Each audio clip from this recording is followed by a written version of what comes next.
कोई भी सपना साकार करने के लिए सबसे जरूरी है सही कोच का होना। चुनिए अरोमा केमिस्ट्री क्लासेस को और करें अपने PGT एग्जाम्स ऑफ इंडिया का सपना साकार। Download the app now.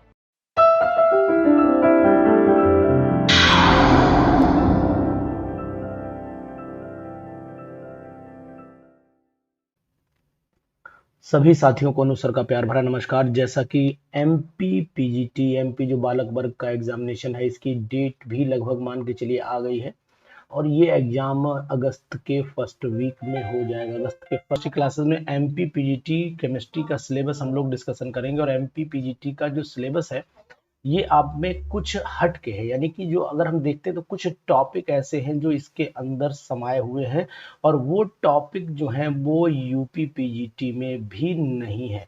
यानी कहने का तात्पर्य कि दो चार टॉपिक का डिफरेंस यहाँ पर हमें दिखाई देगा। वो मैं आपको एक एक करके डिस्कशन करूंगा और बताऊंगा भी कि कौन कौन सी चीजें बहुत इंपॉर्टेंट है जो आपको पढ़ लेनी चाहिए। तो एक एक करके आप पूरी वीडियो को ध्यान से देखते रहिएगा। जैसे कि अगर हम फिजिकल केमिस्ट्री की बात कर लेते हैं तो फिजिकल केमिस्ट्री का जो फर्स्ट पार्ट है, जो फिजिकल केमिस्ट्री का फर्स्ट पार्ट है, ये क्या बताएगा फिजिकल केमिस्ट्री के फर्स्ट पार्ट में क्या क्या चीज है। ये इंपॉर्टेंट पार्ट माना जाता है पीजीटी के हिसाब से और लगभग लगभग ये मान के चलिए कि मैक्सिमम न्यूमेरिकल बेस्ड पोर्शन इसे हम लोग बोलते हैं, यानी कि मैक्सिमम ये न्यूमेरिकल बेस्ड पोर्शन माना जा रहा है। तो ध्यान दीजिएगा, न्यूमेरिकल बेस्ड पोर्शन को अगर आपको प्रिपेयर करना है तो इस बात का ध्यान देना पड़ेगा आपको कि हम पूरी प्रॉपर वे में इसकी एक टेक्निकल वे में तैयारी करें। टेक्निकल का मतलब है कि एक अच्छे से नोट्स बनाने के साथ साथ आगे बढ़ें।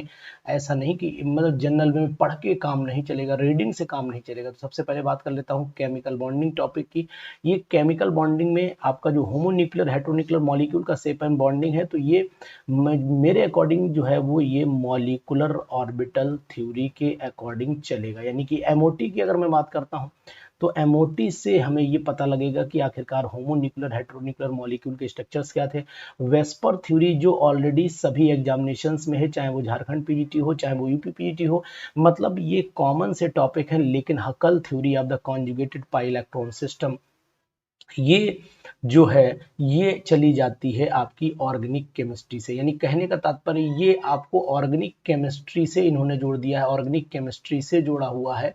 तो Huckel's theory of conjugated pi electron system को पढ़ना पड़ेगा, ये इंपॉर्टेंट है और ये एमपी पीजीटी में ऐड हुआ है। यानी कि ये पोर्शन हमारा जो है वो एक्स्ट्रा पोर्शन माना जा रहा है यहाँ पर, जो यूपी पीजीटी में अलग ढंग से दिया है। थर्मोडायनामिक्स की अगर हम बात कर लेते हैं, थर्मोडायनामिक्स में law of the state path function, ये ऑलरेडी सभी चीजें आपको पता है। इस thermodynamic description of the various process भी पता है।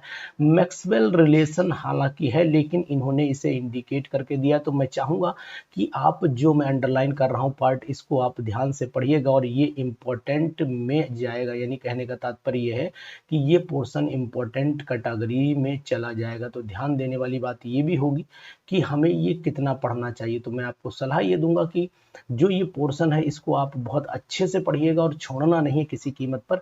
तो यहाँ पर दोबारा अंडरलाइन कर दे रहा हूँ, मैक्सवेल रिलेशन को पढ़िएगा ध्यान से। और यहाँ पर Huckel theory of the conjugated pi system, यानी कि ये बहुत इंपॉर्टेंट है, एग्जाम में आ सकती है और इस पे क्वेश्चन लगभग और लगभग मान के चलिए कि तय है कि आना है ही। यानी कि मेरे कहने का तात्पर्य कि इस पे आपको विशेष तौर से ध्यान देना चाहिए। ठीक है ना, चलिए आगे बढ़ लेते हैं।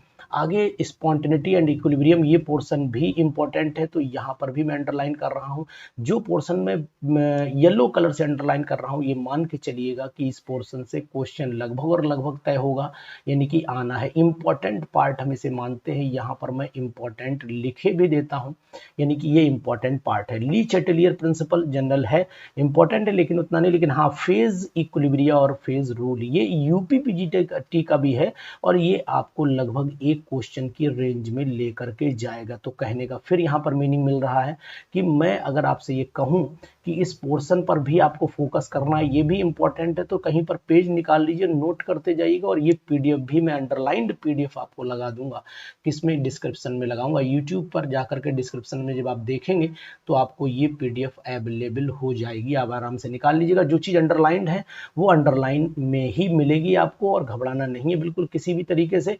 और ये भी आपको बता देना चाहूंगा कि जो मैं अंडरलाइन कर रहा हूँ इस पोर्शन को छोड़ना नहीं है। यहाँ पर डिवाई हैकलॉन सागर थ्योरी की बात करता हूँ। तो डिवाई हैकलॉन सागर थ्योरी इलेक्ट्रोकेमिस्ट्री में इन्होंने ऐड कर दी है और इलेक्ट्रोलिटिक कंडक्टेंस के साथ जुड़ी हुई है। कोलरिस लॉ पे भी क्वेश्चन तय है बिल्कुल, इन पे भी पढ़ लीजिएगा। और ये कंडक्टोमेट्रिक एंड पोटेंशियोमेट्रिक टाइट्रेशन, ये दोनों चीजें भी इंपॉर्टेंट हैं, यानी कि ये एमपीपीजीटी में अलग से जोड़ी गई हैं। तो अब मैं अगर बात करता हूं कि एमपीपीजीटी, मैं इसे एमपीपीजीटी ही बोलता हूं बालक वर्ग में, तो आप इसे इंपॉर्टेंट कैटेगरी में नोट कर लीजिए। और ये सभी टॉपिक जो है अपने टारगेट बैच में पढ़ाऊंगा, यानी कि हमारा एक टारगेट बैच चल रहा है और ये टारगेट बैच आपको कंप्लीट कराएगा सिलेबस। जो मेरा सिलेबस है क्या क्या हो चुका है वो बता देता हूँ। टारगेट बैच में आप ज्वाइन कर सकते हैं अगर एमपीपीजीटी की तैयारी करने वाले जो लोग इस वीडियो को देख रहे हैं, वो लोग अपना सिलेबस बहुत कम अमाउंट में ओनली 4999 में प्रिपेयर कर सकते हैं। चाहे तो इस बैच को ज्वाइन कर लीजिए, आपको फुल प्रिपरेशन मिलेगी और ये फुल प्रिपरेशन आपको एग्जामिनेशन तक लेकर के जाएगी, ठीक है ना।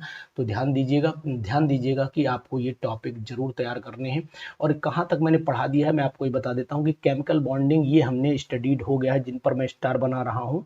ये टॉपिक हमने पढ़ा दिए। केमिकल थर्मोडायनेमिक्स नहीं पढ़ाया, अभी इलेक्ट्रोकेमिस्ट्री मैंने पढ़ा दिया है, जिसमें भी केवल आपका डिवाई हैकलॉन सागर थ्योरी, कंडक्टोमेट्रिक टाइट्रेशन अभी नहीं पढ़ाया है, ये पढ़ाऊंगा। दोनों सेपरेट टॉपिक में डिस्कशन करूंगा, है ना। इसके बाद जो है आपको सॉलिड स्टेट मैंने पढ़ा दिया है, सॉलिड स्टेट भी मैंने पढ़ा दिया है, है ना। सॉलिड स्टेट हमारा कंप्लीट हो चुका है। तो जो टॉपिक कंप्लीट हो चुके हैं आप उनके वीडियोस भी देख सकते हैं।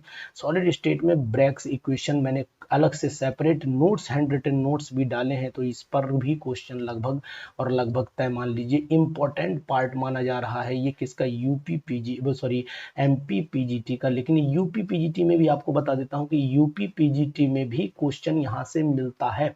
अगर आप देखेंगे तो यूपीपीजीटी में भी क्वेश्चन यहां से मिलेगा। तो इंपॉर्टेंट दोनों एग्जामिनेशन के लिए, खासकर अगर मैं कहूं कि जेपीएससी के लिए, झारखंड जो पब्लिक सर्विस कमीशन से अगर मैं देखता हूं तो वहां से भी एग्जामिनेशन में band structure of the solid ये भी मैंने पढ़ा दिया है। तो दोनों इंपॉर्टेंट, लेकिन पहला पार्ट इसका बहुत ज्यादा इंपॉर्टेंट। केमिकल काइनेटिक्स अभी डिस्कशन नहीं हुआ है, केमिकल काइनेटिक्स पर हम लोग फोकस करेंगे। केमिकल काइनेटिक्स और सॉल्यूशन दोनों चैप्टर, और केमिकल इक्विलिब्रियम। तो मैं सबसे पहले केमिकल इक्विलिब्रियम पर फोकस करूंगा, उसके बाद केमिकल काइनेटिक्स और सॉल्यूशन दोनों टॉपिक डिस्कशन करूंगा यहाँ पर। तो ध्यान दीजिएगा, इंपॉर्टेंट टॉपिक्स हैं। तो लेकिन अब केमिकल काइनेटिक्स पे चल लेते हैं।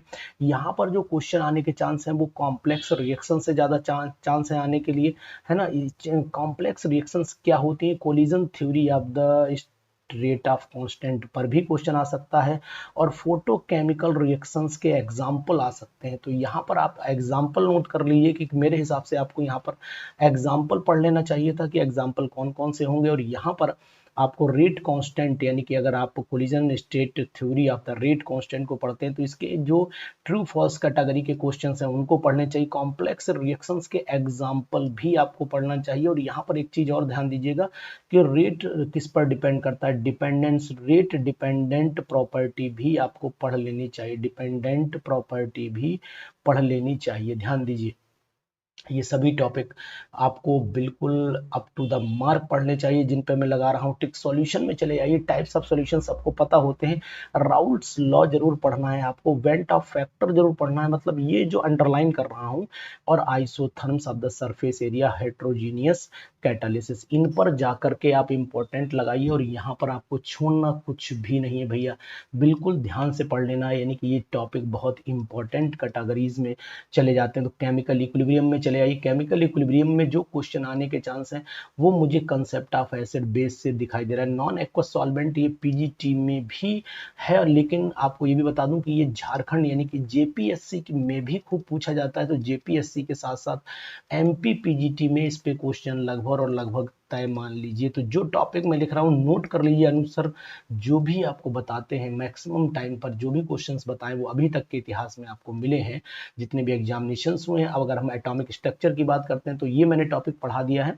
इनऑर्गेनिक केमिस्ट्री में एटॉमिक स्ट्रक्चर में पढ़ा चुका हूँ और केमिकल बॉन्डिंग भी पढ़ा चुका हूँ, तो इसको नोट कर लीजिए।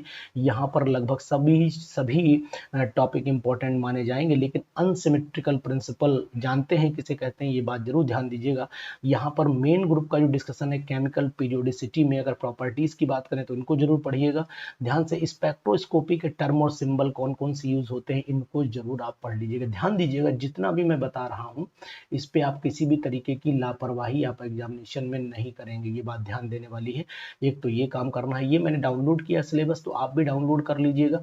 अगर यहीं पर आते हैं तो मुझे लगता है कि particle in A one box, ये श्रोडिंगर वेव इक्वेशन से अगर रिलेटेड करता है तो यहाँ पर आपको श्रोडिंगर वेव इक्वेशन जरूर पढ़ने, श्रोडिंगर वेव इक्वेशन जिसे हम लोग बोलते हैं श्रोडिंगर वेव इक्वेशन पढ़ लेनी चाहिए आपको, क्योंकि ये आ सकती है, इंपॉर्टेंट है। एमपी पीजीटी के एग्जामिनेशन के पॉइंट ऑफ व्यू से देखें, एमपी पीजीटी के एग्जामिनेशन के पॉइंट ऑफ व्यू से ये टॉपिक आपका बहुत इंपॉर्टेंट है और इसे आप छोड़िएगा नहीं, ध्यान से पढ़ जरूर लीजिएगा, है ना, ध्यान से पढ़ जरूर लीजिएगा एमपी पीजीटी, ठीक है ये।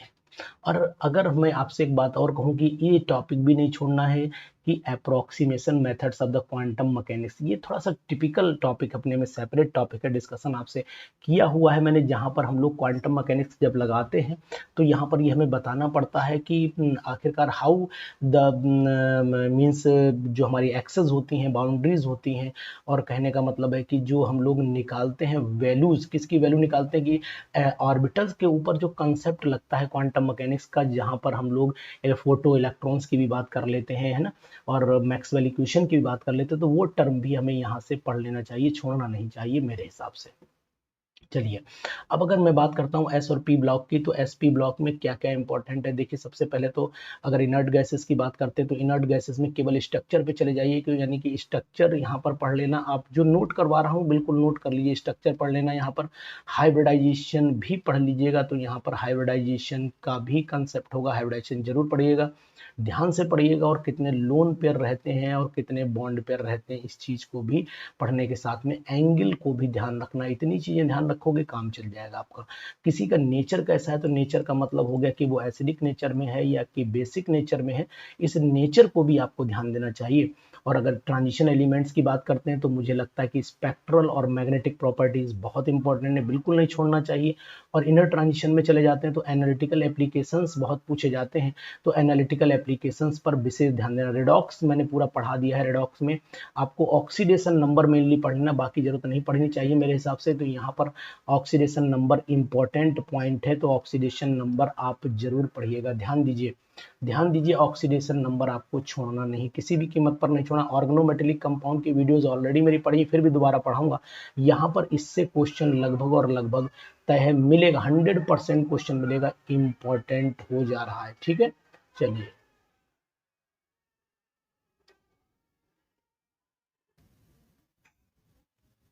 तो यहाँ पर मैंने बताया आपको bonding and structure, Werner's theory, VVT और सीएफटी, ये पे लगभग मान के चलो कि भैया क्वेश्चन तय है, और यहाँ छोड़ना आपको कुछ भी नहीं, बिल्कुल इंपॉर्टेंट, बहुत very very important this topic for the MP PGT examination, बिल्कुल 100%। और इम्पोर्टेंस में से क्वेश्चन मिलेगा तय है। इंपॉर्टेंट जो है पार्ट वो मैं आपको बता देना चाहूंगा कि इंपॉर्टेंस ऑफ कोऑर्डिनेशन कंपाउंड भी आपको पढ़ना चाहिए मेरे हिसाब से। और यहाँ से इंपॉर्टेंट क्या है वो भी बता देता हूँ। इंपॉर्टेंस का मतलब है इनकी जो बायोलॉजिकल इंपॉर्टेंस है वो आपको ध्यान देना चाहिए कि बायोलॉजिकल इंपॉर्टेंस क्या है, समझ जाइएगा। बायोलॉजिकल इंपॉर्टेंस आपको पढ़ लेनी चाहिए, ठीक है, बायोलॉजिकल इंपॉर्टेंस आपको पढ़ लेनी चाहिए, ध्यान दीजिएगा, बहुत इंपॉर्टेंट पॉइंट है और इसको आप जरूर पढ़िएगा, ध्यान से पढ़िएगा। बेसिक्स ऑफ केमिस्ट्री मैंने पढ़ाया, स्टीरियो केमिस्ट्री भी पढ़ाया है, लेकिन आपको यहाँ पर बता देता हूँ कि जो बेसिक्स ऑफ केमिस्ट्री है इसमें आईयूपीएसी नॉमेनक्लेचर जितने भी ऑर्गेनिक कंपाउंड के हैं एक आधा ही जाएगा बिल्कुल, और आपको यहाँ पर रेडियो आइसोमर्स और स्टीरियो आइसोमर्स पर भी इंपॉर्टेंट टॉपिक पर ध्यान देना पड़ेगा, ध्यान देना चाहिए मेरे हिसाब से, ध्यान देना चाहिए, बिल्कुल ध्यान देना चाहिए। कारण ये है कि ये टॉपिक जो है वो इंपॉर्टेंट है। Principles of the stereo chemistry में चले जाइए। प्रिंसिपल्स ऑफ स्टीरियो केमिस्ट्री में खासकर आपको कौन कौन से टॉपिक पढ़ने, एक तो आपको डायस्टीरियो सेलेक्टिविटी भी पढ़ लेनी चाहिए। कन्फिगरेशनल वाले दोनों टॉपिक इंपॉर्टेंट हैं, ये टॉपिक आपको छोड़ना नहीं, चाहे वो साइक्लिक के हों चाहे असाइक्लिक के हों, दोनों टॉपिक आपको ध्यान से पढ़ लेनी चाहिए। बाकी ये डायस्टीरियो सेलेक्टिविटी पढ़ें। एसिमेट्रिक कार्बन आपको पता ही है, यहाँ पर डिस्कशन करने की मुझे कोई ज़रूरत नहीं है, तो इसलिए यहाँ पर आगे बढ़ लेता हूँ। उसके बाद ऑर्गेनिक रिएक्टिव इंटरमीडिएट्स की बात करता हूँ, तो इस पूरे टॉपिक को मैं इंपॉर्टेंट की कैटेगरी में ले जाऊंगा, क्योंकि ये क्वेश्चन आपको 100% देगा। चाहे वो कार्बोकैटाइन की बात करे, चाहे वो कार्बेनाइन की बात करे, चाहे फ्री रेडिकल की बात करे, चाहे कार्बीन, चाहे बेंजीन, चाहे नाइट्रीन, ये पूरे पर मैं लिखे दे रहा हूँ कि 100% आपको यहाँ क्वेश्चन तय है। 100% क्वेश्चन यहाँ से तय है। और कितने क्वेश्चन मिलेंगे? कम से कम यहाँ से 3 क्वेश्चन का वादा मेरा है आपसे। ये 3 क्वेश्चन देगा टॉपिक, 100%। 3 से ज्यादा देगा, 3 से 5 क्वेश्चन का वेरिएशन में लेकर के चल रहा हूँ। नोट कर लीजिएगा और पेपर आए तो देख भी लीजिएगा कि अनुसार झूठ बोलते हैं या सच बोलते हैं। मेरा कितना अनुभव है आपको सब जानकारी इसके डिस्कशन से मिल जाएगी। यहाँ पर चले आइए, ऑर्गेनिक कंपाउंड में छोड़ना कुछ नहीं है, लेकिन यहाँ पर मेन जो फोकस करना है फिजिकल जो प्रॉपर्टीज हैं, इन पे अधिकतर जो क्वेश्चन बनता है वो क्या बनता है वो भी मैं बताऊंगा, और केमिकल प्रॉपर्टीज पे क्या बनता है वो बताऊंगा। देखिए, अगर मैं केमिकल प्रॉपर्टी की बात करता हूँ तो यहाँ पर आप एसिडिक नेचर देख लीजिएगा ध्यान से। एसिडिक नेचर को देखना है, और एसिडिक नेचर के बाद यहीं पर इंटरमीडिएट और नेम रिएक्शन को भी देखना है। इंटरमीडिएट कौन सा होता है और नेम रिएक्शंस कौन कौन सी होती हैं, इनको आप ध्यान दीजिएगा। जबकि फिजिकल प्रॉपर्टीज में ट्रू फॉल्स जैसा क्वेश्चन जरूर बनेगा। ट्रू फॉल्स कैटेगरी का बनेगा, यानी कौन सा स्टेटमेंट रॉन्ग है, कौन सा राइट है, इस तरीके के क्वेश्चन यहाँ से पूछे जाते हैं, जो अक्सर पूछे गए हैं।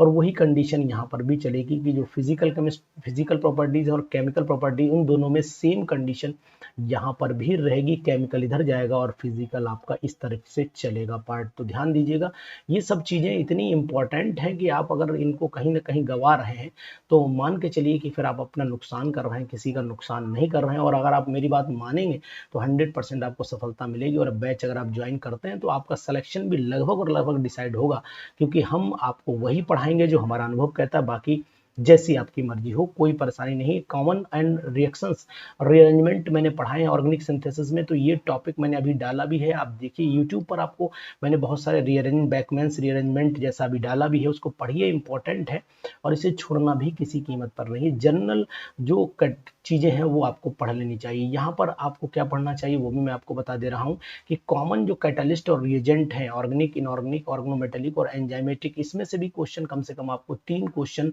या 2 क्वेश्चन यहाँ से मिलेंगे। तो 2 क्वेश्चन का व्यू मैं लेकर के चल रहा हूँ और 100% आपको यहाँ से मिलने चाहिए ये क्वेश्चन। तो ध्यान दीजिएगा, जितनी भी पूरी पीडीएफ आपको, अंडरलाइंड पीडीएफ आपको लगा करके दे दूंगा यहाँ पर, और आपको कहीं नहीं जाना है, हमारे चैनल पर बने रहना है। हम आपको पूरा अपडेट करते रहेंगे इसी के बारे में कि किस तरीके से हम लोगों को जो है वो ये सब चीजें पढ़नी चाहिए और कैसे कैसे हमें इस पे वर्क करना चाहिए, वो सब चीजें आपको यहाँ से मिलती रहेंगी। ध्यान दीजिएगा, थोड़ा सा जूम करके आपको बताऊंगा कि आखिरकार कौन सी चीजें और हमें पढ़ लेनी चाहिए। ध्यान दीजिएगा, तो ये आपका इंपॉर्टेंट पॉइंट है, वो भी आपको दिखा रहा हूँ।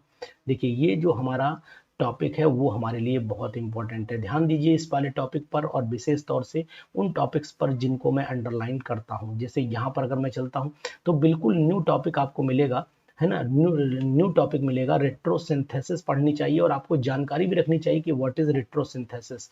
कम पढ़ा होगा टॉपिक, मुझे अच्छे से पता है। और यहाँ पर आपको कन्वर्जेंट सिंथेसिस भी आपने बहुत कम पढ़ी होगी, ये भी मुझे पता है। तो ये कुछ ऐसे टॉपिक हैं जो सेपरेट है ना। टर्पिनोइड्स और टर्पिनोइड्स पे चले जाइए, स्टीरॉइड्स पे चले जाइए, एल्कोलॉइड्स पे चले जाइए, बायोजेनेसिस ऑफ द टर्पिनोइड्स और एल्कोलॉइड्स, ये टॉपिक पर मैं लिखे दे रहा हूँ। वादा करता हूँ आपसे कि वेरी वेरी इंपॉर्टेंट है। एमपीपीजीटी में क्वेश्चन 100% मिलना है, और कितने मिलेंगे ये भी आपको बता रहा हूँ, कम से कम 4 क्वेश्चन यहाँ से मिलेंगे, इसलिए इस टॉपिक को छोड़ना नहीं है। तो ये टॉपिक जरूर करिए। दूसरी चीज आपको बताना चाहूंगा कि अगर हम लोग यहाँ चलते हैं कि पॉलीमर्स और केमिस्ट्री इन एवरीडे लाइफ, तो मैं यहाँ पर आपको बहुत अच्छी सलाह ये दे दूंगा कि पूरा टॉपिक, वो जो पूरा टॉपिक है, इस टॉपिक को कैसे पढ़िए। इन दोनों टॉपिक को कहीं नहीं जाना है। इस पहले पूरे ऊपर वाले टॉपिक को तो आप उठाइए एनसीईआरटी, और मैं आपको सलाह दूंगा कि इसके लिए आप एनसीईआरटी की एक एक लाइन पढ़ डालिए, क्वेश्चन आपका 100% सॉल्व हो जाएगा। और इसके लिए जो केमिस्ट्री इन एवरीडे लाइफ है, इसके लिए फिर आपको ये टॉपिक जो ऊपर नैनो साइंस और टेक्नोलॉजी है, इसके लिए आपको एमफिल की कोई किताब हो तो उससे पढ़ सकते हैं, ग्रीन केमिस्ट्री में इन्वायरमेंटल केमिस्ट्री से उठा सकते हैं, और बाकी मैं तो आपको ये टॉपिक दूंगा ही दूंगा अपने टारगेट बैच पर। तो ये पूरा डिस्कशन मेरा एक सिंपल सा वे में था कि टारगेट बैच में हम एमपी पीजीटी के स्टूडेंट्स का विशेष ख्याल रखेंगे, क्योंकि 8 यानी कि 2 अगस्त या से लेकर के 8 अगस्त तक एग्जामिनेशन हो जाना है, शायद 2 या 8 अगस्त डेट आएगी इनकी एग्जामिनेशन की। तो मैं उम्मीद करता हूं कि तब तक हम सिलेबस कंप्लीट करा करके आपका रिवीजन और टेस्ट लगा देंगे। तो प्लीज़ इसको जरूर पढ़िए, ध्यान दीजिए, इस पर बिल्कुल फोकस करिए। और कारण ये भी है कि एग्जामिनेशन आपके सिर पर है। बाकी डिटेल और कॉन्टैक्ट नंबर आपको मैं दिखा रहा हूँ, ये मेरा डिटेल कॉन्टैक्ट नंबर आपको एरोमा केमिस्ट्री क्लासेस का मिल जाएगा, और एरोमा केमिस्ट्री क्लासेस का ये नंबर है, यहाँ पर आके आप हमसे संपर्क भी कर सकते हैं। अगर आपको ज्वाइन करना हो बैच, अगर आपको इंटरेस्ट लगता हो, अगर आपको उचित लगता हो कि नहीं हम बैच ज्वाइन कर सकते हैं, तो ये नंबर मैंने जो हाईलाइट किया है, सब नंबर को आप यूज़ कर सकते हैं। व्हाट्सएप पर नंबर है, और हमारी जो जनरल क्लासेस हैं वो सभी मिल जाएंगी हमारे इसी ऐप पर, एरोमा केमिस्ट्री क्लासेस के ऐप पर। आप जाकर के फ्री टेस्ट की सुविधा है, एवरी संडे है, कल सॉलिड का टेस्ट है, आप सॉलिड का टेस्ट दीजिए।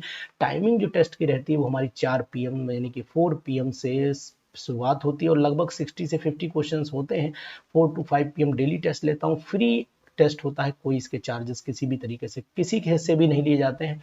तो प्लीज़ इसको टेस्ट को दीजिए, फ्री ऑफ कॉस्ट भी ज्वाइन करिए। एरोमा केमिस्ट्री क्लासेस का अपने मोबाइल में डाउनलोड कर लीजिए, और अगर मोबाइल में डाउनलोड कर लेंगे तो आपको अपडेट भी मिलते रहेंगे कि आखिरकार हमारे लिए कौन कौन सी चीज़ें इंपॉर्टेंट हैं, कौन से टॉपिक इंपॉर्टेंट हैं। ये सब बातें आपको हमारे ऐप की जानकारी के थ्रू मिलती रहेंगी। तो वीडियो जरूर दोस्तों में शेयर करिए, कारण सिर्फ इतना ही है कि आप भी पढ़िए और साथ में आपके जो साथी हैं वो भी इसका पूरा लाभ उठा सके, उनका कहीं से कहीं तक नुकसान ना होने पाए।